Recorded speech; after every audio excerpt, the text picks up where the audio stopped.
দুর্গাপুজোর অষ্টমীতে কিংবা যে কোনো নিরামিষ দিনে যখন ঘরে কোনো সবজি থাকবে না, এইভাবে একবার বানিয়ে নিন। নমস্কার বন্ধুরা, আবারও চলে এসেছি আপনাদের মাঝে ছোট্ট একটা রেসিপি নিয়ে। আজ আপনাদেরকে করে দেখাবো অনুষ্ঠান বাড়ির মতো আলুর দম। তবে আলুর দমটা বানাবো নিরামিষ। নিরামিষ আলুর দম কীভাবে আমি বানাচ্ছি সেটাই আপনাদের সাথে শেয়ার করব। তো চলুন দেখে নিন রেসিপিটা। এখানে গোটা আলুগুলো আমি নুন দিয়ে ভালো করে সেদ্ধ করে নিয়েছি, সেটা আর আপনাদের সাথে শেয়ার করিনি। আর আমি এইভাবেই কিন্তু খোসা শুদ্ধই সেদ্ধ করে নিয়েছি। এবারে খোসাগুলো খুব সুন্দরভাবে পরিষ্কার করে নেব। আর এদিকে একটা মশলাও রেডি করে নেব। তার জন্য দেখুন এখানে নিয়েছি কাঁচা লঙ্কা পরিমাণ মতো, আর 1 চামচ হচ্ছে গোটা জিরে, আর হচ্ছে 50 গ্রাম কাঁচা বাদাম। আর এখানে নিয়ে নেব আমি একটা বড় সাইজের টমেটো, আর হচ্ছে আদা, বেশ কিছুটা পরিমাণ আদা নিয়ে নিয়েছি। আর এর মধ্যে দেব হচ্ছে নারকেল। অবশ্যই কিন্তু নারকেলটা দিতে হবে। তবে এই অর্ধেকটা নারকেলও আমার লাগবে না, এরও হাফ লাগবে, মানে গোটা একটা নারকেলের 4 ভাগের 1 ভাগ আমি রান্নাটায় ব্যবহার করব। আর নারকেলের পিছনের যে কালো অংশটা, ওটা কিন্তু আমি খুব সহজেই দেখুন বটির সাহায্যে কিংবা ছুরির সাহায্যে আপনারা এরকমভাবে পরিষ্কার করে নেবেন। তাহলে কিন্তু খেতেও ভালো লাগবে আর দেখতেও ভালো লাগবে। তো এবারে দেখুন একটা মশলা আমি রেডি করে নেব। আর নারকেলগুলোকে আমি ছোট ছোট টুকরো করে নিলাম মিক্সিতে পেস্ট করার জন্য।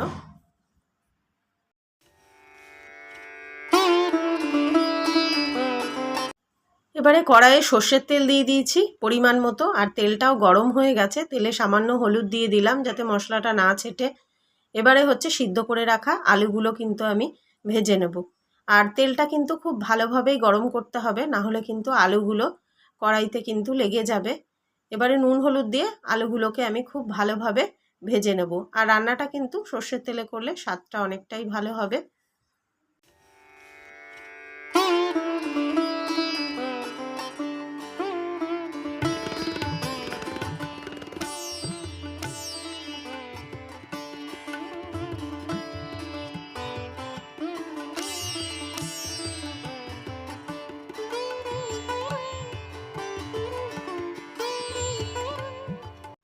নুনটা কিন্তু আন্দাজ মতোই দিতে হবে, কারণ আলু সেদ্ধ করার সময় আমি নুন দিয়েছিলাম। তো নুন হলুদ দিয়ে এবারে আলুটাকে খুব ভালো করে ভেজে নেব।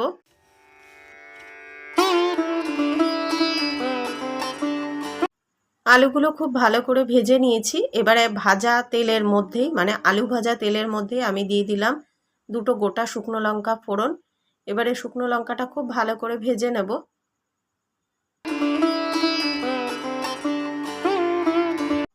এবারে 1 চামচ, চা চামচের 1 চামচ গোটা জিরে আমি ফোড়নে দিয়ে দিলাম। আপনারা চাইলে এখানে 5 ফোড়নও দিতে পারেন। 5 ফোড়ন দিলেও কিন্তু খুব সুন্দর একটা ফ্লেভার আসবে আলুর দমটায়।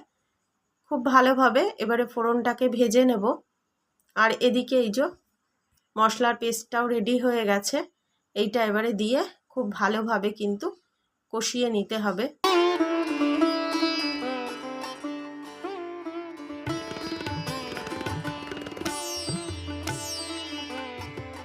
এই সময় গ্যাসের ফ্লেমটা কিন্তু একদম লো করে তারপরেই কিন্তু মশলাটা দিয়ে সুন্দরভাবে কষাতে হবে, না হলে কিন্তু প্রচুর এই মশলাটা কিন্তু চারিদিকে ছিটবে।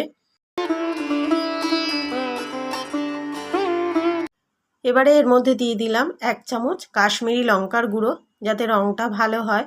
আর দিয়ে দিলাম হচ্ছে সামান্য পরিমাণে হলুদ। হলুদটা তো এর আগেও আমি ভাজা তেলটার মধ্যে অ্যাড করেছিলাম, যেহেতু আলু ভেজেছিলাম, তো হলুদটা কিন্তু বুঝেই দিতে হবে। এবারে গ্যাসের ফ্লেম লো করে আর ঢেকে ঢেকে খুব সুন্দর করে কিন্তু মশলাটাকে একদম সুন্দরভাবে কষিয়ে নিতে হবে। দেখুন অনেকটাই কিন্তু মশলাটা কষে এসছে।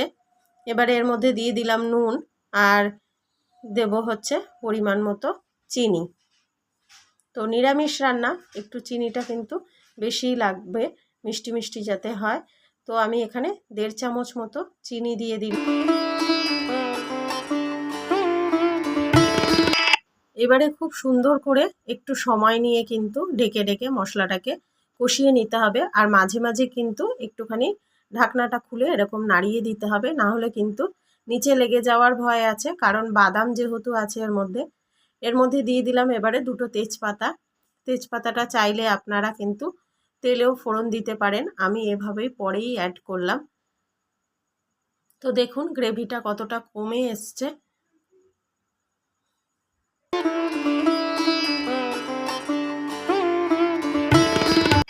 মশলাটা খুব সুন্দরভাবে কষানো হয়ে গেছে। এবারে এর মধ্যে দিয়ে দিলাম ভেজে রাখা আলুগুলো।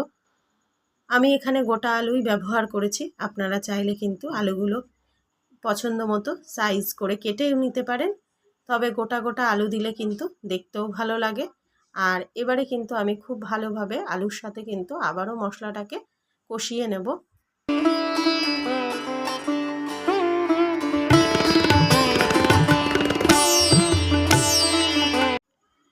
মশলার সাথে আলুটা খুব সুন্দরভাবে কষানো হয়ে গেছে, আর আমি ঢেকে ঢেকেই সুন্দরভাবে কষিয়ে নিয়েছি। আর দেখুন রঙটাও কিন্তু খুব সুন্দর এসেছে। এবারে এর মধ্যে দিয়ে দিলাম পরিমাণ মতো জল।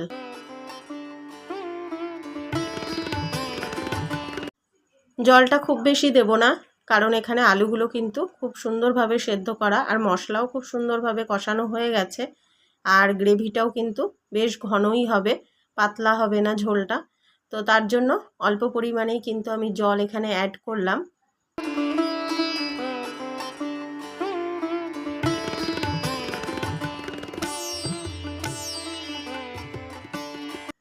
এই রান্নাটা কিন্তু খুব পাতলা ঝোল হবে না, একদম কষা কষা আলুর দম, যেরকম অনুষ্ঠান বাড়িতে হয়।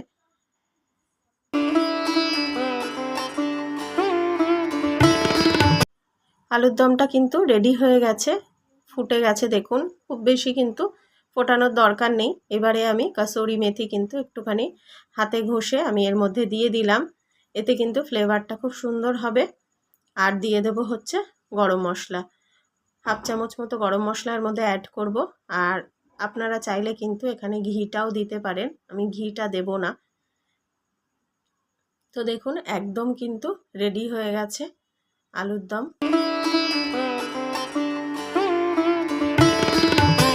রান্নাটা হতে কিন্তু খুব বেশি সময় লাগেনি, আপনারা চাইলে এভাবে কিন্তু অবশ্যই বানিয়ে নিতে পারেন। তো দেখুন ফাইনাল লুকটা আপনাদেরকে দেখাচ্ছি, কতটা সুন্দর হয়েছে। দেখতে যতটা সুন্দর হয়েছে খেতেও কিন্তু খুব সুন্দর হয়েছে। আপনারা এইভাবে কিন্তু অবশ্যই বানিয়ে নেবেন, যে কোনো নিরামিষ দিনে কিংবা অষ্টমীতে লুচি, পরোটা, ফ্রাইড রাইস সব কিছুর সাথেই কিন্তু দারুণ লাগবে খেতে। তো দেখুন কীরকম হয়েছে অবশ্যই কিন্তু কমেন্টে জানাবেন। ভালো লাগলে লাইক করবেন, কমেন্ট করবেন, আর প্রচুর প্রচুর শেয়ার করবেন। তাহলে আজকে এখানেই বিদায় নিই। টাটা, সবাই ভালো থাকবেন, সুস্থ থাকবেন। দেখা হচ্ছে আবারও একটা নতুন ব্লগ অথবা রেসিপির সাথে। টাটা। আলুর দমটা বানিয়েছিলাম আমি নিরামিষ দিনে আমাদের, তো মেনুটা আপনাদের সাথে একবার শেয়ার করে দিলাম। দেখুন এখানে লুচি, আলুর দম, চাটনি, পায়েস, এই ছিল হচ্ছে আমাদের শনিবারের লাঞ্চ মেনু। তো কেমন লাগলো অবশ্যই জানাবেন। এখানেই বিদায় নিই। টাটা।